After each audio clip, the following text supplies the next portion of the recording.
ಎಲ್ಲರಿಗೂ ಶುಭ ಮುಂಜಾನೆ. ನನ್ನ ಹೆಸರು ರಮ್ಯಾ. ನಾನು 8ನೇ ತರಗತಿ CBSE ವಿಭಾಗದಲ್ಲಿ ಓದುತ್ತಿದ್ದೇನೆ. ಕನ್ನಡ ನನ್ನ ಕನಸು, ಕನ್ನಡ ನನ್ನ ಮನಸ್ಸು, ಕನ್ನಡಿಗನೆಂಬ ಹೆಮ್ಮೆಯ ಸೊಗಸು. ನಾವೆಲ್ಲರೂ ಕನ್ನಡವನ್ನು ಉಳಿಸೋಣ, ಬೆಳೆಸೋಣ ಎಂದು ಹೇಳುತ್ತಾ ಎಲ್ಲರಿಗೂ 69ನೆಯ ಕನ್ನಡ ರಾಜ್ಯೋತ್ಸವದ ಶುಭಾಶಯಗಳು. ಕನ್ನಡದ ಕಂಪು ಎಲ್ಲೆಡೆ ಹರಡಲಿ, ಕನ್ನಡಿಗನೆಂಬ ಚಾಪು ಎಲ್ಲೆಡೆ ಮೂಡಲಿ, ಕನ್ನಡತನ ಎಲ್ಲರಲ್ಲೂ ಪಸರಿಸಲಿ. ನವೆಂಬರ್ 1ರಂದು ನಾವೆಲ್ಲರೂ ಅತ್ಯಂತ ಸಡಗರ ಸಂಭ್ರಮದಿಂದ ಜಾತಿ ಮತ ಧರ್ಮಗಳನ್ನು ಮೀರಿ ಒಗ್ಗೂಡಿ ಕನ್ನಡ ನಾಡಿನ ಹೆಮ್ಮೆಯ ಹಬ್ಬವನ್ನು ಆಚರಿಸಿದ್ದೇವೆ. ನವೆಂಬರ್ 1 ಭಾರತ ದೇಶದ ಇತಿಹಾಸದ ಪುಟದಲ್ಲಿ ಸುವರ್ಣಾಕ್ಷರಗಳಿಂದ ಬರೆದಿಟ್ಟಿರುವ ಮಹತ್ವದ ದಿನ.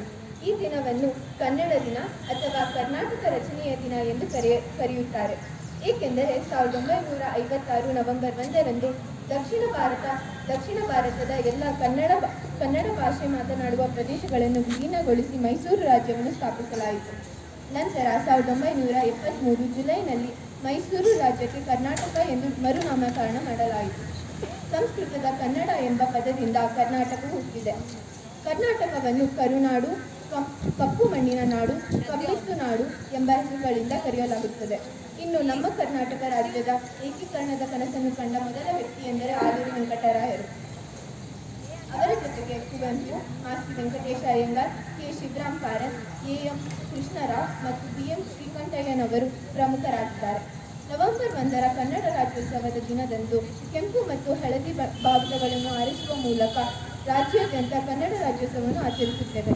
ಹಾಗೆಯೇ ನಮ್ಮ ಕನ್ನಡ ಬಾವುಟದ ವಿಶೇಷವೇನೆಂದರೆ ಇದು ಕೇವಲ ಹಳದಿ ಕೆಂಪು ಬಣ್ಣದ ಬಾವುಟ ಮಾತ್ರವಾಗದೆ ಕನ್ನಡಿಗರ ಭಾವೈಕ್ಯತೆಯ ಸಂಕೇತವಾಗಿದೆ. ಬಾವುಟದ ಹಳದಿ ಬಣ್ಣವು ಶಾಂತಿಯನ್ನು ಮತ್ತು ಕೆಂಪು ಬಣ್ಣವು ಧೈರ್ಯವನ್ನು ಸೂಚಿಸುತ್ತದೆ. ಕೊನೆಯದಾಗಿ ಹೇಳುವುದಾದರೆ, ಈ ಕನ್ನಡ ನಾಡಿನಲ್ಲಿ ಜನಿಸಿದ ನಾವೇ ಧನ್ಯರು. ನಮ್ಮೆಲ್ಲರ ಕನ್ನಡ ಭಾಷೆಯು ಕೇವಲ ಒಂದು ಭಾಷೆಯಲ್ಲ, ಇದು ನಮ್ಮೆಲ್ಲರ ಉಸಿರು.